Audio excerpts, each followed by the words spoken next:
โอ้ให้บอลรถไฟนี่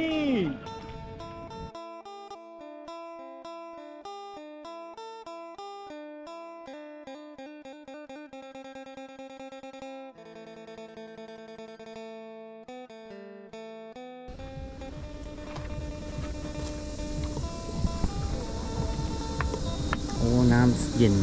ใสโอ้นี่รถไฟสบายดีเด้อทุกคนสบายดีแบบความจำเคนะพี่ชายน้องน้องกิ๊บเลยสบายดีเนาะเดินทางมาทุกคนมานั่งชิวๆอยู่นี่เนาะมาสิสวิมมิ่ง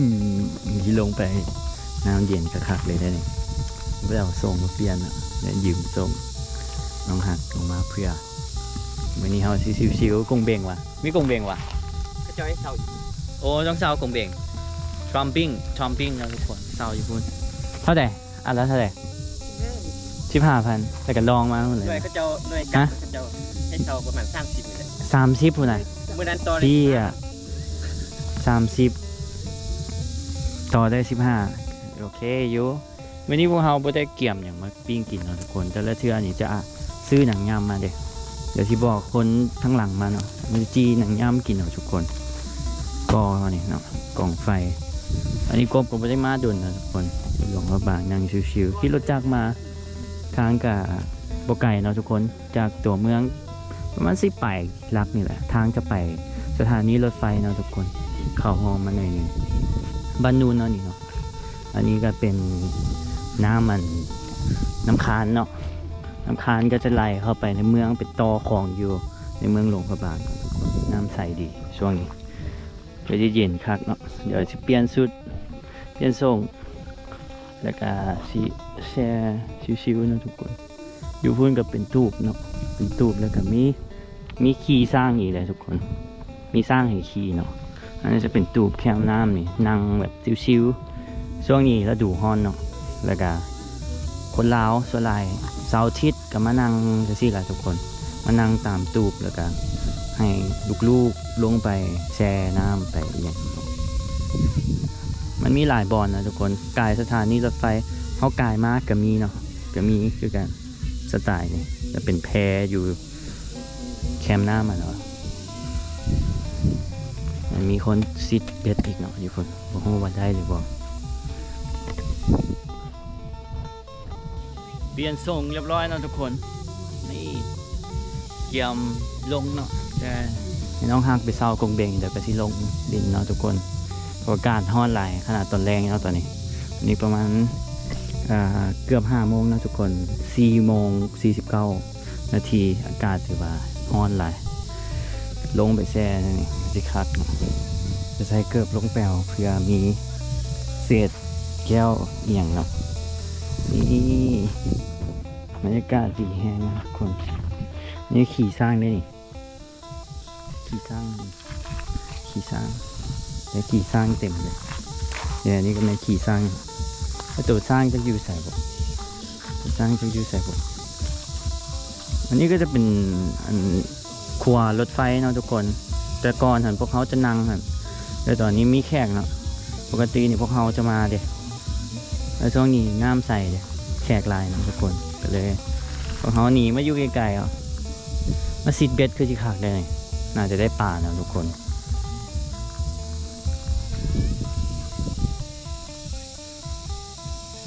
แล้วก็จะเห็นรถไฟกายไปมาลายเปลี่ยนเครื่องแก้เสือแล้วก็ลงแช่ได้นี่ทุกคนพอกินกรีนทีเนาะเอากรีนทีมาหนังย้ำตามรังเนาะทุกคนกินกรีนทีแล้วก็แช่น้ำคักๆเลยเมื่อกี้นี่มักเบ่งมาแล้วเนาะทุกคนมักเบ่งมากละ20,000ประมาณ$1นะทุกคนค่ามักเบ่งจะว่าไวๆเนี่ยพอเพลงเขาจะเปิดดังมักเบ่งอันนี้$1แล้วก็มีค่าสถานที่เนาะปกติมาแต่ละเทื่อนี่มันเขาสั่งอาหารแล้วก็จะบ่เสียค่าสถานที่อันนี้เสียค่าสถานที่ไป50,000 กีบประมาณประมาณ$2กว่าเนาะทุกคนมาบัดนี้จ่ายเงินแล้วก็ไปเนาะทุกคนเครื่องก็ไว้นี่แหละเด้อเอาเดี๋ยวโกโก้เฮ็ดพอได้สบาย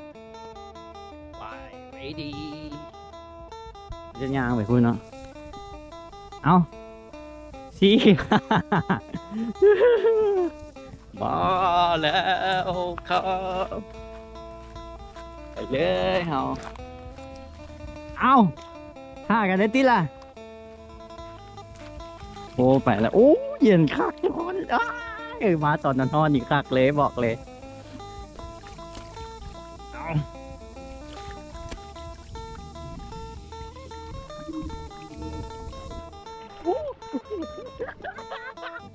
โอ้โหโคตรเย็นทุกคนโคตรเย็นเดี๋ยวไปก็พออันนี้เนาะมันไก่พอดโอ้เย็นโอ้ผมได้ลองคงเบ่งโคตรจนเฮียคักว่าเฮียอามินแล้วพ่อบ้านเย่จงเบานะทุกคนเขาจะเปิดเพลงแบบนี้มันบ่ได้เลิกเด้อะไปลองเชิงไปย่างไปพวกนั้นบริจับกล้องเนาะกบจับกล้องทุกคนก็เลยแบบโอ้ตัวสร้างเขามาได้ฮะช่วงนี้บุฟิตเนาะตุ้ยเนาะช่วงนี้ไปเดี๋ยวเขาเจ้าก็เอาออกมานั่งเนี่ย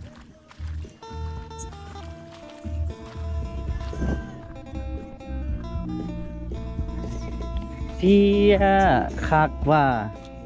น้ำไหลบางแห้งหนึ่งโอ้เย็นๆหนึ่งเย็นๆหนึ่งโอ้เพลงดังเนาะทุกคนเดกซิตเลยเต็มๆเลยนี่อันนี้แบบน้ำไหลแห้งเนาะน้ำไม่ได้เลือกทุกคนแต่มันจะเป็นเลือกอยู่ข้างหน้าเนาะเราจะลองอยู่นี่ไปเดี๋ยวจะเป็นตูบจริงๆเนาะเดี๋ยวตัวสร้างจะอยู่ไกลๆทุกคนจะว่าดังๆไงเนาะบอกว่าลิขสิทธิ์แพงถ้าเขาเจ้าก่อนซะถ้าละลีกับนั่นก่อน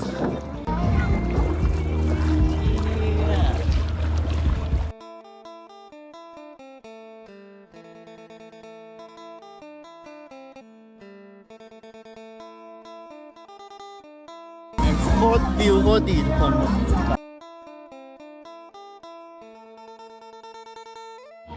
แต่ละเทือนพวกเขาจะอยู่นี่เนาะทุกคนอยู่ใกล้ๆนี่แหละกับอยู่หันเนาะคือแถวแต่ละเทือนนะ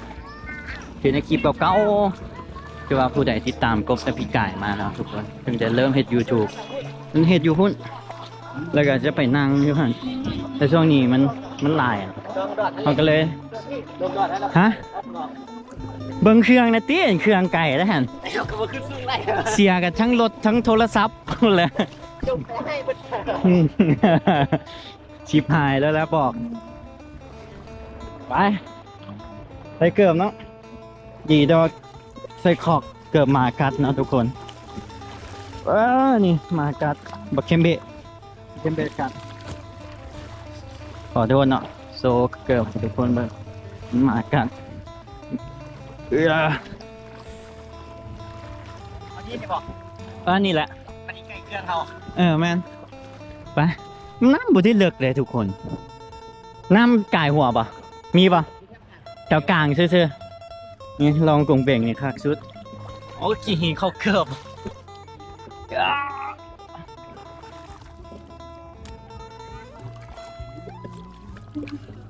โอ้มีก็โตแล้วมีเกือบหายไปฝุ่นไปง่าย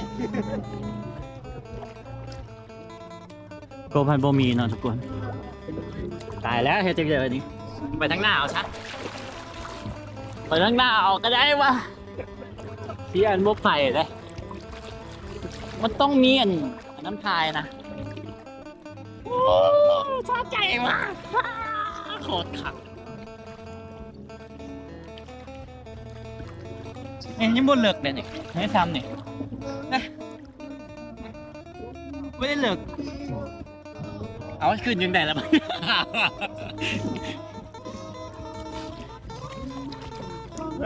ขึ้นบ่ได้เดี๋ยวสถานีรถไฟเนาะบ่แม่นสถานีรถไฟขวาที่ว่ารถไฟจะไกลวุ้นมาดึงเอาไอ้ไปนะวุ้นเจ้าขึ้นรถไฟเกาะหนักอะไรโอเคเดี๋ยวไอ้ขึ้นก่อนมันน้ำเลือกโคตรขึ้นบ่ได้น้ำเลือกโคตรโอ้เชี่ย จะนั่งเลยแล้วไปอีกเกาะ เย้เยี่ยฮะ บนน้ำใบก็ได้จับน้องเนาะ อะไรวะโอ้จอกเนาะพอดีจิ๊บจิ๊บเบาๆคนชีวิตมิซ้ำนี่แหละนี่ความสุขโอ้เขาอยากไปร้อยกลุ่มเบ่งอยู่อันวังเวียงเนาะแต่ก็ไม่ได้ร้อยนักเชื่อทุกคนแต่อยู่นี่แบบรู้สึกว่าคักแหละวังเวียงแห้งสิคักแหละกินได้ละ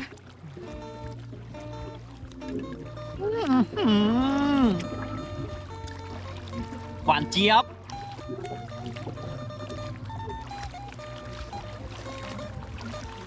ไป โคตรคักทุกคนอยากให้ทุกคนมาเนาะ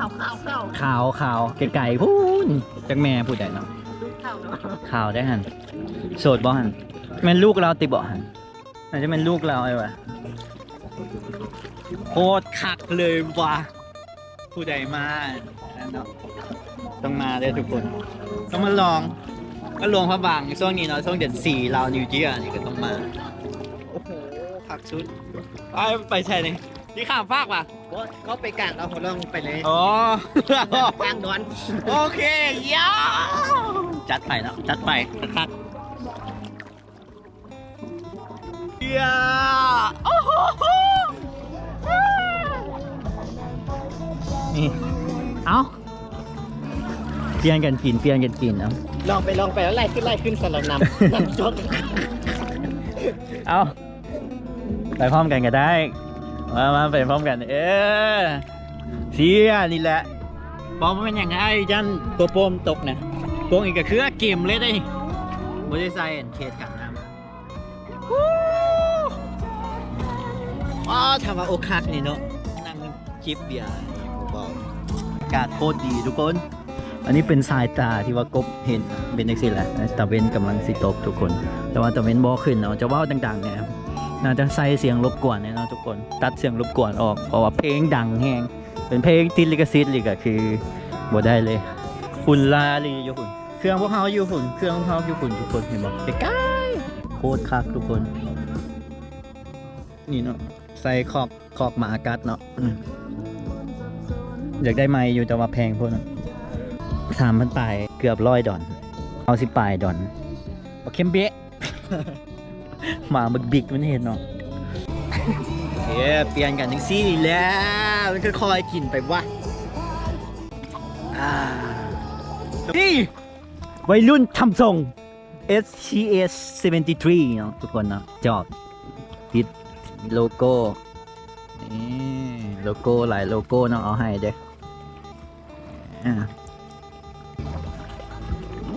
บรรยากาศดีแฮงทุกคนเลยบอกเลยว่าโคตรดีแท้ดีกว่าถ้าลองวังเวียงนี่แห้งคักแหละเข้าเลยดินี่ ไปหาผู้ซื้อข้าว ไปลองมาสัมผัสเนาะทุกคนช่วงเดือน4ช่วงปีช่วงลาวนิวเยียร์มาหลวงพระบางจะให้มาลองมึงลองกรุงเบ่งอยู่นี่ก็ได้อยู่ข้างหน้ากับมีคือกันบ่ลองกรุงเบ่ง ง่ายครับ บอสตัวบ้านนูนตัวลุมน่ะก็จะมีคือกันเนาะลองมาลองทุกคนลองเข้าเมืองคือแข่งสิคักแหละวะ ลองไปเลยเด้อตัวน้ำตัวเดี๋ยวนี้จะเข้าไปในเมืองเด้อ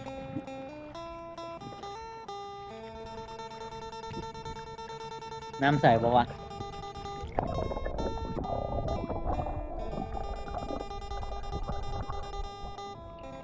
ใส่ปะทุกคน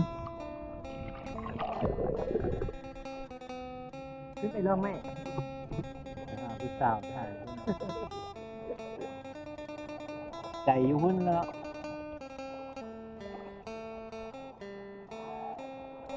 เอาเสีย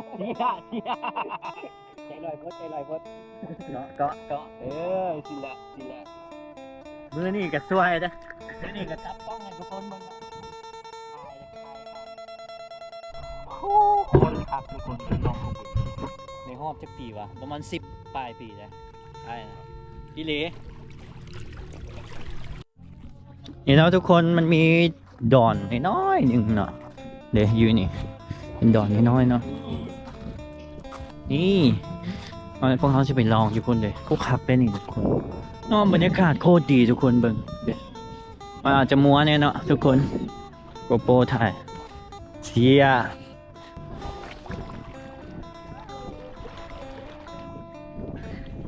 โอ้งานเว้ยพอดียืนจอกมาพอดีจิ๊บเบาๆท่าแล้วทุกคนคักอีหลีประสบการณ์นะผู้ใดมาเที่ยวลาวไปลองทรัมปิ้งลองตัวเบ่งอยู่วังเวียงกันครับแบบซึมๆหน่อยนึงเนาะอากาศตอนแรงๆไปนี่สิว่าไปตอนแดดฮ้อนเลยกับครับใส่หมวกโอ้พอดีรถไฟมาไปถึงก่อนเดี๋ยวพอดีรถไฟมาไอ้สิเบิ้งช็อตนี่ ต่อสร้างคนเหรอได้วันนี้ ฮะ ตาลีมาต่อล่างเลย เอาดีแล้ว ไปกันก็ ช่วยกันกับที่เตะตีนช่วยไปไม่เป็นพาราสำเร็จหรอกเดี๋ยวพอดีรถไฟไกลทุกคนเสียวู้ฮู้เยี่ยวโอ้ให้บอลรถไฟนี่โอ้โหลองกูเบ่งอยู่นะทุกคนพอดีเห็นรถไฟพูดหนักเยี่ย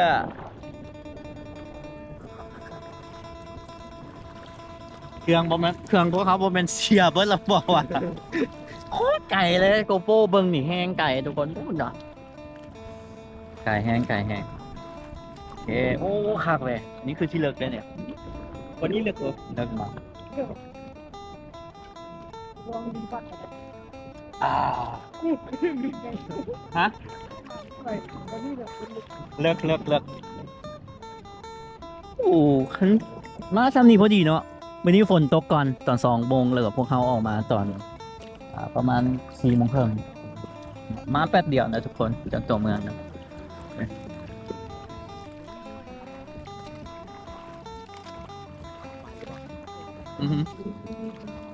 ปลาเลยจะถิ่มได้คนเดียวเด้จะถิ่มคนเดียวเด้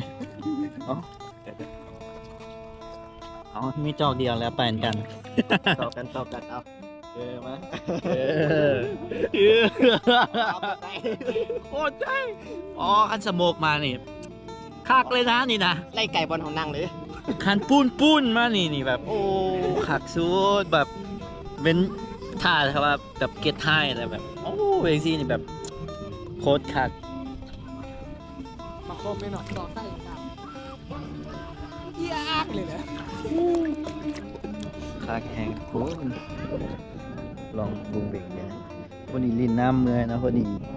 หนังยำมาพอดีจี้นางกินอยู่หันลืมบอกชื่อทางเลยไม่ฟื้นเหรอเนาะโซฟื้นเหรอ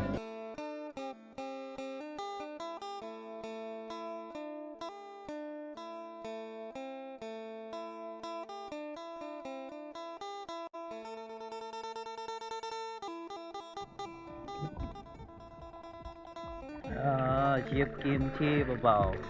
ๆกล้องหนาจะมัวเนาะ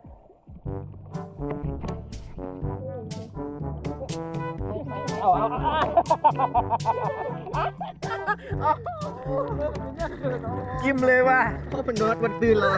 ใช่ เขาพ่นเท่าเลย เอาโอกาสเลยที่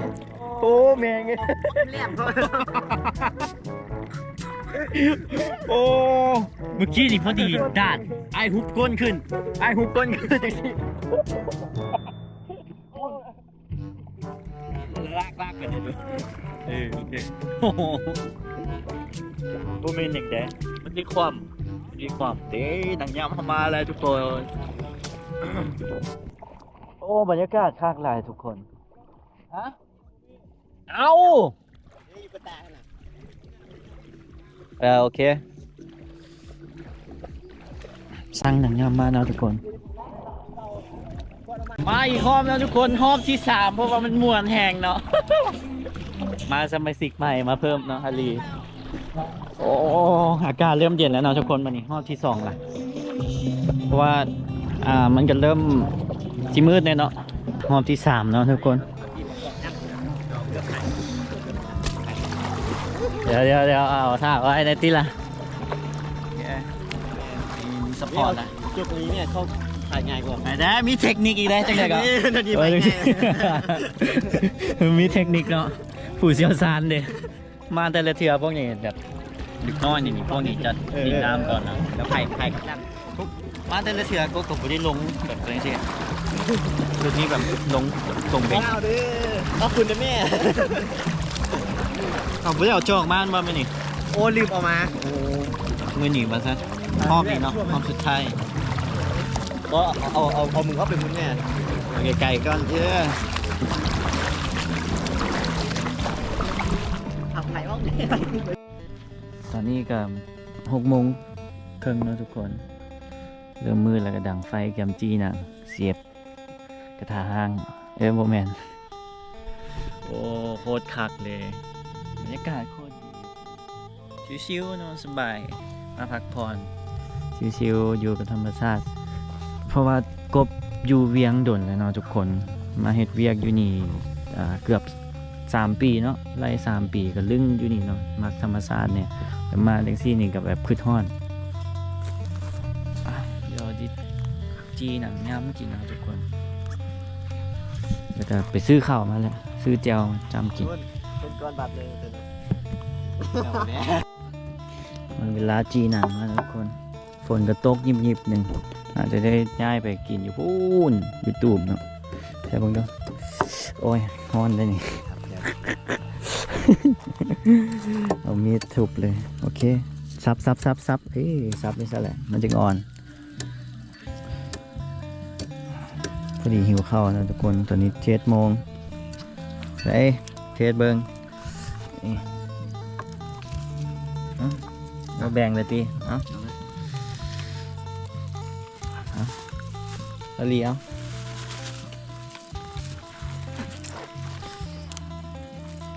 สีมันก็ชินุ่มดีอยู่นะดีแต่เอาไฟมาเนาะปลาครับไอ้เพื่อกินโดนอ่ะจะทอดรวงพระบางเหรอบอกว่ากินอย่างน้ำโดนนะมาคือนี่นาลีก็ซื้อมา เจ้าซื้อมาบอกกะเพราโอเคเขาเคี่ยวจีหนังแล้วกันง่ายไปหมดคันมาฝนตกแห้งเนาะมันฝนตกคอยกันมันยิบๆนะทุกคนวันนี้อยู่ในเมืองประกวดนางสังขารป่ะปีเขาเท่าไหร่3,500,000 3,500,000ตอนแรกว่าจะไปถ่ายคลิปให้ทุกคนเบิ่งก็เลยแบบ VIP ก็เลยแบบเปลี่ยนใจซะเนาะ3,500,000 โต๊ะคุณนะ ตัวหนึ่งที่ โต๊ะ ตัวหนึ่งได้จะคน โอ้เลยแพง ตัวหนึ่งน่าจะได้6 คนดีกว่า3 ล้านเท่าไหร่ก่อน 3,500,000 3,500,000ไปเบิ่ง VIP ปีเข้างานประกวดนางสังขารนะทุกคน$161นะปีหนึ่งใช่แล้วปีธรรมดากับเท่าไหร่ว่าปีกายนี่คือว่า30นี่วะ เคยไปเบิ้งสักเดือนเลย ไปปีกายนี่ปีนี้ก็เลยว่าเปลี่ยนใจซะหนังชิวเอาเนาะนี่ฮอตไปจีเนาะหลายคนบางคนเพื่อบ่ฮู้เนาะคนที่ว่าอยู่อเมริกาแล้วบ่ฮู้ว่าหนังมันเป็นจังไดนะใช่จับมาเบิ่งเนาะที่มันยังบ่ได้จีโอแฟตเนาะทุกคนหนังจะเป็นหนังงัวหรือว่าหนังควายเนาะที่หลวงพระบางนี่ส่วนหลายจะเฮ็ดเป็นเจ้าเป็นหนังควายบ่ เนี่ย มันจะเป็นจังซี่เนาะทุกคนนั่งยำแล้วก็จะเอาไปจืนซอยเป็นตอนน้อยๆจืนก็ได้เนาะ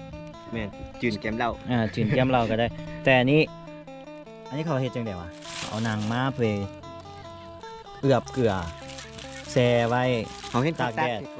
ดดประมาณนี้แหละทุกคน อันนี้ทายแบบเผื่อคนบ่ฮู้ว่าหนังยำแม่นเนาะทุกคน แต่ว่าหนังอยู่หลวงพระบางก็คือจะเป็นจังซี่เนาะจะบ่เห็นขนเห็นบ่สังเกตเบิ่งบ่มันจะมีหลายแบบนะทุกคน มันจะมีเป็นแบบนี้เนียนๆไปเลยเนาะเดี๋ยวนี่สิอันนี้จะแช่เกลือมักเกลือแล้วก็คันเป็นเห็นอยู่เวียงหรือว่าอยู่ไทย มันจะเป็นแบบมันเป็นหนังนะหนังและจี้หนังเลยนะเดี๋ยวเขาก็จะเผาจังซี่เนาะทุกคน หรือว่าจี้เนาะเดี๋ยวมันก็จะดำๆเลยเดี๋ยวเผาให้มันดำๆเนี่ยประมาณนี้เชื่อว่าคนเบิ่งกบส่วนหลายอยู่อเมริกาเนาะอเมริกานี่มัน50%เนาะแล้วก็ไท ไทยกับ10ปลายเนาะลาวกับ10ปลายเปอร์เซ็นต์ทุกคนก็เลยวันนี้เว้าเพื่อคนบ่ฮู้เนาะนี่มันจะดำๆเลยสิแล้วเขาก็จะมาทุบแล้วก็ขูดออกเนาะคันอยากกินนุ่มๆก็คือต้องจีแล้วก็เคี่ยวกินเลย แต่อันนี้เขาทุบแบบอันนั้นดีๆโอเคเลยนี่ว่าใส่นี่ก็ได้เนี่ย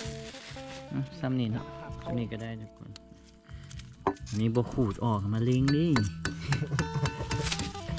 ฝนก็ตกยิบๆทุกคนมันมีหลายแบบที่บ่แม่บ่ มีอะไรเนี่ย หนังคือว่าบางบอนก็เป็นคนเลย ตัวคนหลายๆกว่านี้ แต่ส่วนหลายอยู่โรงพยาบาลจะเป็นจังซี่เนาะทุกคน ไปยืมตังค์ แบบรุ่นนี่จะจืดกินได้เลยนะบ่ถ้ามาเผาไฟจีเนาะ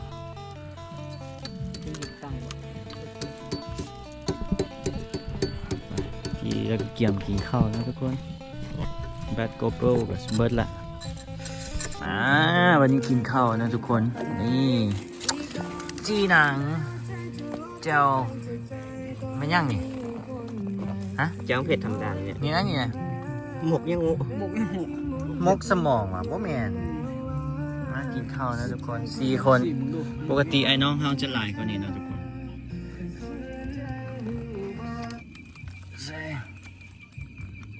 ลูกที่ปากดิ มกขี้ปลาวะ ยันแมน หนังย่ำนี่ครับเลย โลเลย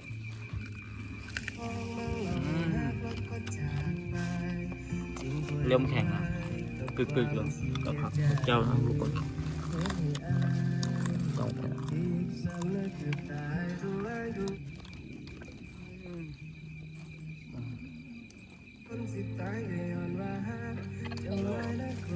หลวงพ่อบางที่ไอ้คือทอดก็คือห้า มาบ้าน หนังยำ มาละโม แต่ผมไม่ได้กินแล้วกับนี้แต่มันเป็นหนังที่ว่าไม่เป็นคนเดียว นั่งยำ คนละฟิว คนละฟิลก็คล้ายๆกันแหละแต่ว่ากินอยู่นี่บรรยากาศมันได้กว่าจ้ะธรรมชาติ โซปลาอยู่แค่น้ำแมงไงกินกับผักหัวกับเจียวปลาผักสด ปลาไปซอกปาก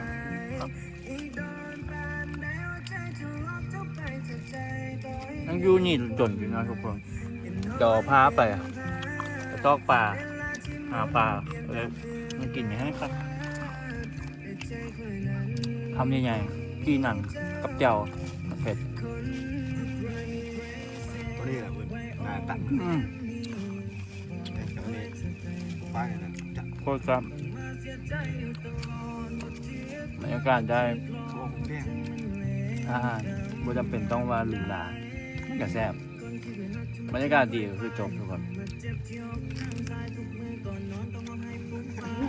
มีคนนั่งคิวน้องๆทุกคนหัวใจตอนนี้ก็คือ คือตัวฮอนเนาะฮอนคมอ่อน กระดะเลย ห้อหน่อย เพราะว่า จะดิ นั่งยำตอนนั้นฮอนเลยมัน โอ้ มันอ่อนเจ็บคำนี้ทุกคน ฟังเพลงเบาๆเองนะทุกคนโอ้ขาดเกิดเสียงมันก็จะมีเสียงจิรอจิงหรีดจิ๊ดปกติไอ้น้องเขาจะหลายกว่านี้นะ หลอกไก่มือ เดี๋ยวนี้ถึกตัวกันเราเลยมากันแต่4 คนแล้วเพื่อเป็นชิป จับมันเถอะเออ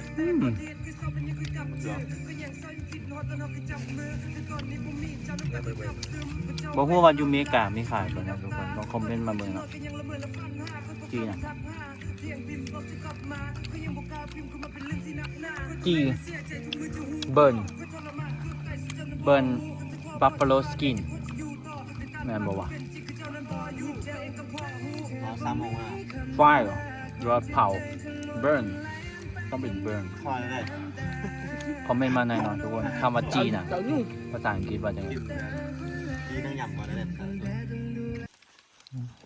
พากันนั่งวัด9 โมงฝนตกทุกคนเกี่ยมกลับเนาะกุ้งเบ่งนะทุกคนมักเบ่งบางบอนเกินกุ้งเบ่งเลยเกินนี่ เบ่ง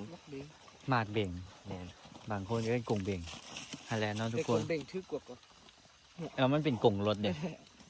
กงแล้วมัน เบ่ เบ่ ง ง จะเป็นมากเด้ อ่าแล้วแต่ซับซะ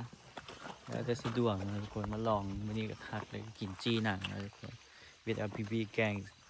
ก็ยังสิอยู่ลงพระบางอยู่เนาะทุกคนตอนนี้ฝนตกแล้ว